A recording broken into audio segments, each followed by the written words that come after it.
Chapter 27, The Funeral. It was one of the wettest summers in Kansas history, the kind they could have used back in the 1850s or 1930s. But the farmers who begged for water in the spring were now bailing it out of their wheat farms before the harvest rotted. Dr. Baxey, the coroner, came in out of an energetic storm to give Dana and her family the final results of his study on Lisbeth Charles. Dana's mother took his raincoat and hung it over the bathtub. Dr. Baxey sat in the front room in his stocking feet while his boots dried. "How's Save Wilcott Castle coming, Jeffrey? We're hoping to raise $100,000 at the July 4th party. We'll either have 1,000 people there or 25. Could go either way. I'd gladly hit you up for a donation, but I'm sure you're here for another reason." "Yes, the remains." So Elizabeth Charles was reduced to the status of remains? How demoralizing. He wouldn't feel that way if she gave him the journal, Dana thought. "It's generous of you to share the results with us, Puner," her mother said. Dana found the subject and she was there at the initial examination. "I thought you all might like to know what we've confirmed before the report is released to the press tomorrow." Raindrops came down the chimney and splattered on the fireplace grate as Dr. Baxey began his explanation. "We've ground up bone fragments, put them in a liquid solution, and run them through the gas chromatograph and mass spectrometer." His accent made it difficult for Dana to figure out just what these technological wonders really were, but she said, "Sounds impressive. I guess you learned a lot?" "Not so much," he said sadly. "We know the subject wasn't poisoned, nor did she die of any sort of drug ingestion." Dana's mother said, "Are we relieved to know she wasn't a junkie 135 years ago?" "Also," Dr. Baxey continued, "we know she died in the winter because very cold conditions would retard putrefaction, and there were actually patches of tissue internally protected by the large massed bones. I surmise that the cold weather preserved her somewhat, and that there followed a very dry spring that partially mummified the remains." "Lisbeth Charles was a mummy? Didn't they go out of style in King Tut's time?" Dana's father asked.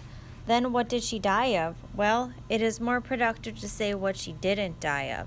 There's no evidence of a gunshot wound, no place where a knife penetrated bone, or a blunt object cracked bone. Obviously, there was no fire in the room." "Couldn't she have died in a fire first and then been drugged into the room?" asked Dana. Dr. Baxey stroked his chin. "Possible, but not likely. Judging by the arrangement of the bones, she died in that bed, and I submit that she wasn't in a raging fire anywhere, because her bones are in good condition. You know, it's not unusual for a skull to literally burst outward from the intensity of heat in a fire." "Oh, that's terrible," Dana's mother cried. "Nor could we prove smoke inhalation without lung tissue to examine." Dana's father said, "But she could have died of smoke inhalation, maybe during a Quantrill's raid in Lawrence in 1863. Dr. Baxey shook his head. "Simon Fletcher, the forensic anthropologist, places her death between 1855 and 1860. Definitely pre-Civil War. But when his graduate students studied the climatic conditions of the period, they found the year I was looking for in terms of her degree of preservation. That is, an intensely cold winter followed by a very dry spell. I say she died in the winter of 1856. Dana was getting confused with all the technological detail, and she just wanted the bottom line. "Well then, how did she die?" "Natural causes." "What? How boring," her mother said. But then she added, "The poor thing was only about 20 years old. Why would she die of natural causes?" "I don't necessarily mean heart degeneration or any such thing. It is my hypothesis that she died of natural progression of a disease, such as cholera. The grad students suggested this is a possibility, although the cholera epidemic passed through there about 10 years before the subject died. Malaria's another possibility, or yellow fever, smallpox, even simple pneumonia. These were not easy times in your country." Dana thought about Millicent Weaver saying, These are troubling times, and worrying that she'd never get back to see Caleb or James again. Did she?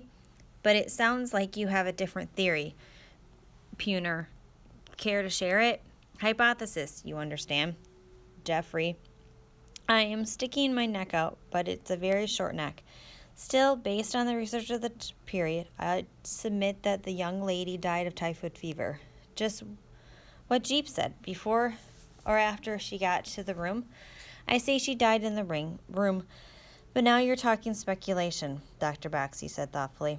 Or conjecture, whichever you prefer. But what else did they have? They couldn't take a giant leap back in history and live out Lisbeth's last days. Dana called Mike and Derek, Sally and Anne, and, of course, Jeep. I'm canceling the pact, she told each of them. Lisbeth Charles is back, and we're putting her to rest. Just after dinner, they met outside Lisbeth's room. Dana said, "This is her funeral." "Funeral? Then we need some good sappy music," said Derek. "No, just our voices," Dana decided.